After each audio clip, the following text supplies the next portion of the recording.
For every NBA franchise, there will always be one or two players you think of immediately. The Bulls, for example, Michael Jordan, the Spurs, Tim Duncan, Golden State, Steph Curry, with their accolades and success. Rather than hyping those players again, many forgotten and overlooked players don't get as much credit. How's it going, guys? My name's Wilson. Today, we'll take a look at the most underrated players in every team's history. Starting in alphabetical order with the Atlanta Hawks, Mookie Blaylock, one of the most forgotten point guard in the 90s, played 7 seasons at the ATL, averaged 15 points, 7.5 rebounds, over 2.5 steals as a starter, made his lone all-star team in '94, 6 defensive teams, also made the postseason every year with the franchise, put up similar playoff numbers as regular season, led the team to 57 wins in '94. When it comes to the franchise, many would think about Joe Johnson, Bob Pettit, and Dominique Wilkins. The Boston Celtics, the franchise still with the most championships. Dennis Johnson, one of the most underrated players and underappreciated guys. In crunch time,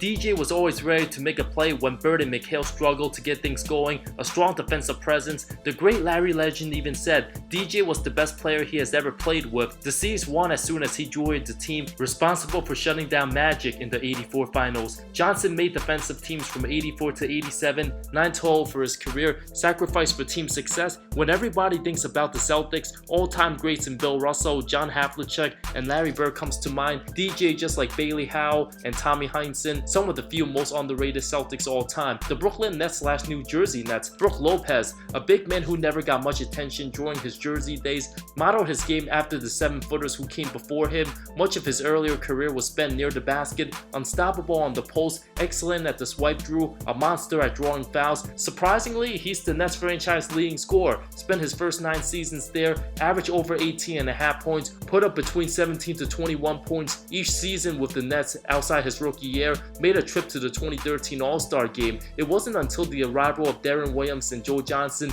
did Brooklyn start making some noise. Lopez made 3 3-pointers his first 8 seasons, 137 total threes with the Nets, almost all from the 2017 season, connected on 187 threes alone in the 2018-19 season. Times have certainly changed. The Charlotte Hornets, for a franchise that still hasn't gotten past the second round, a low-key player many forgot about, David Wesley, an undersized guy who always played with a chip on his shoulder, a pesky defender to add to his stellar shooting, helped the franchise reach the playoff 5 times in 7 seasons, averaged 14.5 points, over 5 assists, 1.5 steals. The Chicago Bulls, I was gonna say Ben Gordon, but I'm gonna go with Artis Gilmore, who's a Hall of Famer, extremely forgotten before the Jordan days. The 7'2" big man played 6 seasons in Chi-Town, averaged 20 points, 11.5 boards, over 2 blocks on 59% shooting, made 4 all-star teams with the franchise, 1 defensive second team, led the Bulls to 2 playoff appearances. The Cleveland Cavaliers, Mark Price, one of the greatest shooters, helped build some success for the franchise before LeBron's arrival. The team consistently made the postseason. Price made 4 all-star teams, including 4 all-NBA teams, was just never able to get past Jordan's Bulls, reached the 50-40-90 club in '89, remains one of the most underrated point guards all time,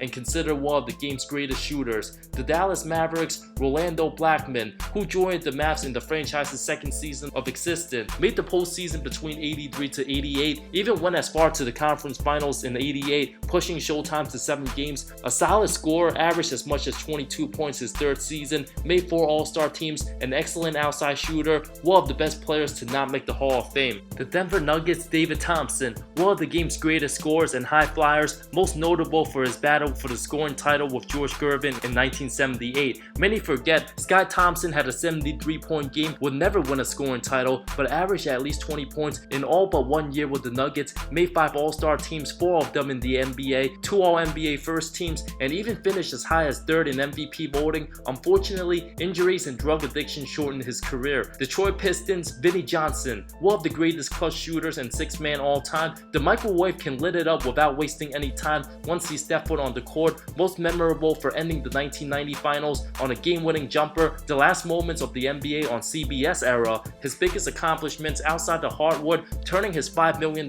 career earnings into a staggering $400 million net worth. Talk about success at the highest of highs. Golden State Warriors Nate Thurmond. Everybody knows Steph, KD, Clay, Wilt, Rick Barry, and even the TMZ Warriors. The 6'11 Thurmond spent 11 seasons, averaged 17.5 points, 17 rebounds. The 7-time All-Star also made 5 defensive teams, made 1 finals appearance, one of the few players to ever average at least 20 points and 20 rebounds in a season. Nate the Great made a reputation for being one of the most feared defensive players in the game. Kareem Jabbar called him the toughest defender he ever faced. Houston Rockets Otis Thorpe, one of the most efficient scorers in franchise history, shot a ridiculous 56% during his 6+ seasons in H-Town, established himself as one of the best post scorers, averaged nearly 16 points, 10 rebounds with the franchise, extremely vital for the 94 title team, the second option, made the All-Star team in 92, averaged over 17 and 10. Him and Hakeem formed an unstoppable front line, ran the court as well as any power forward during his time, and always finished strong at the rim, combined with being one of the best low post defenders. The Indiana Pacers, Dale Davis, the starting power forward in the 90s, did all the dirty work, averaged 9.3 points, 9 rebounds for the franchise, cleaned up the glass, and had many putback opportunities, even made the All-Star team in 2000, a terrific rebounder and defender, an intimidating force appreciated by longtime Pacers fans. The Los Angeles Clippers, Ron Harper,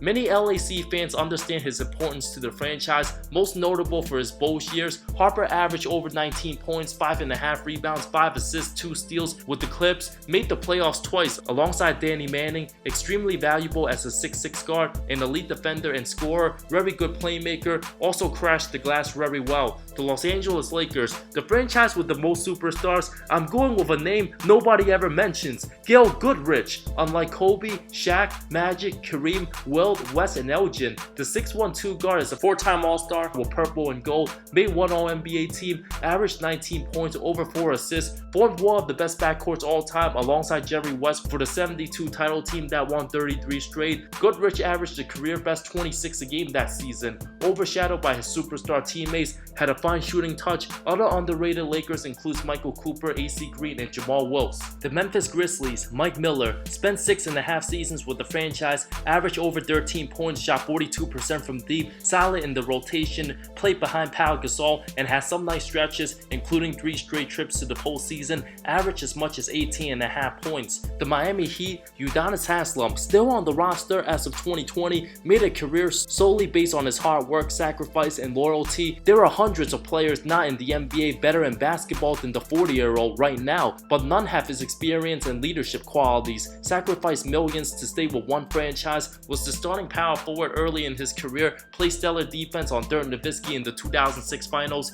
averaged as much as 12 and 9, never had eye-popping numbers, doesn't have the highlight plays, but his professionalism and being part of a great culture, second to none. The Milwaukee Bucks, Sidney Moncrief, only real Bucks fans know how great he is, but many people watching the modern NBA don't have a clue. The defensive-minded specialist, one of the best players in the league during the 80s, led Milwaukee to 3 Eastern Conference Finals, Defensive Player of the Year in 83 and 84, the 5-time All-Star, made 5 All-NBA teams, 5 defensive teams. Michael Jordan gave him the biggest compliment, says Moncrief is a guy who competed every night, always gave maximum efforts on both ends of the floor. The Minnesota Timberwolves, Terrell Brandon, the franchise didn't have much help in the Kevin Garnett era, but the 5'11" point guard made his contributions in 3.5 seasons with the team, averaged 15.5 points, over 8 assists, 2 steals, saw some individual success, even averaged 17 and 9 dimes, helped the team reach 50 wins for the first time in 2000. The New Orleans Pelicans, Tyson Chandler,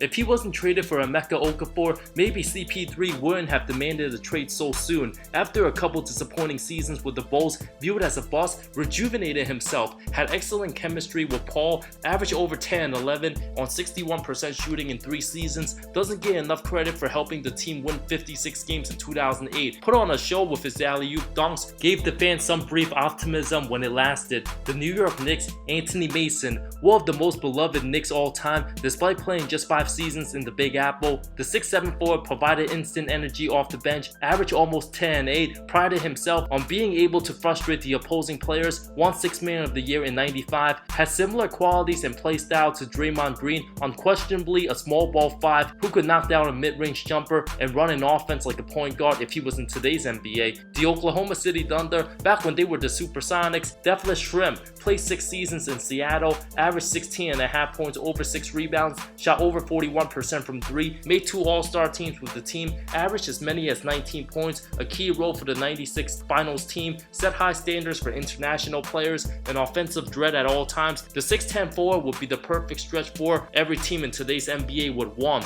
The Orlando Magic, Dennis Scott, a terrific outside shooter, deadly from 3 at all times, averaged 15 points, 40% from deep in 7 seasons with the franchise, averaged 13 a game for the '95 Finals team. His outside shooting was a key component to Orlando's early postseason runs, led the league in threes made in the '96 season, connecting on 267. The 6'8 sharpshooter would also be one of the best shooters in today's game. The Philadelphia 76ers, Billy Cunningham, the Kangaroo Kid, was a 5-time All-Star, averaged almost 21 points, 10 rebounds during his tenure with the city of brotherly love, part of that '67 title team, made 5 total All-NBA teams, 3 first teams, even finished 3rd for MVP in '69, averaged nearly 25 and 13 that season, also won a title as head coach with the '83 team, overlooked by other greats in Will Chamberlain, Moses, Dr. J, and Iverson. The franchise went 439 and 296 over his 9 seasons. The season he left for the ABA, Philadelphia went 9 and 73. The Phoenix Suns, Sean Marion, the team was never quite the same after they traded him for Shaq,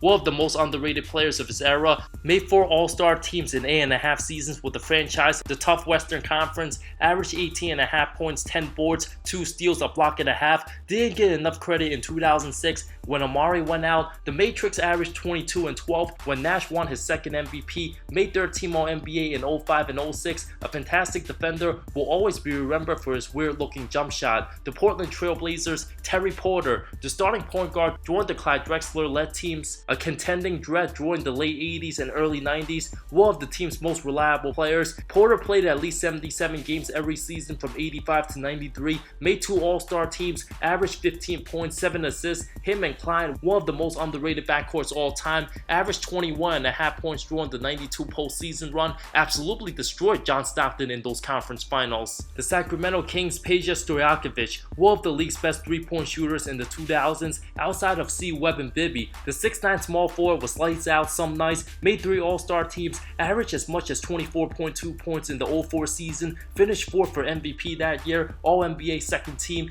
prime Stojakovic in '04, one of the most dangerous shooters the game has ever seen. The San Antonio Spurs, Sean Elliott, somebody that doesn't get talked about enough. The 6'8 forward played 11 seasons at the Alamo, made 2 All-Star teams, averaged 14.5 points, a key player for the '99 title team, a 20-point scorer in his prime, 2nd best player behind the Admiral during the mid-90s. The Toronto Raptors, Antonio Davis, the 2nd best player for the 2001 team, that was a shot away from the conference finals, 4 full seasons, 2 half seasons. A 13-9 guy, made the All-Star team in '01, one of the best offensive rebounders during his time, a double-double machine back in the day. The Utah Jazz, Andrei Kirilenko, truly one of the most versatile defenders the game has ever seen. During his prime, did a little bit of everything, filled up the stat sheet, made 3 defensive teams, 1st team in '06, a former All-Star in '04, led the league in blocks in '05, in an era with defensive anchors in Ben Wallace, Tim Duncan, and Marcus Camby. Riri Lemke at 6'9", a terrific underrated passer as well, helped usher a new era of multi-dimensional forwards who does simply everything, an athletic freak. Kirilenko got underused after the emergence of Boozer and Williams. The Washington Wizards, Jeff Malone, drafted 10 overall by the Bullets. The 6'4" guard spent his first 7 seasons at the nation's capital,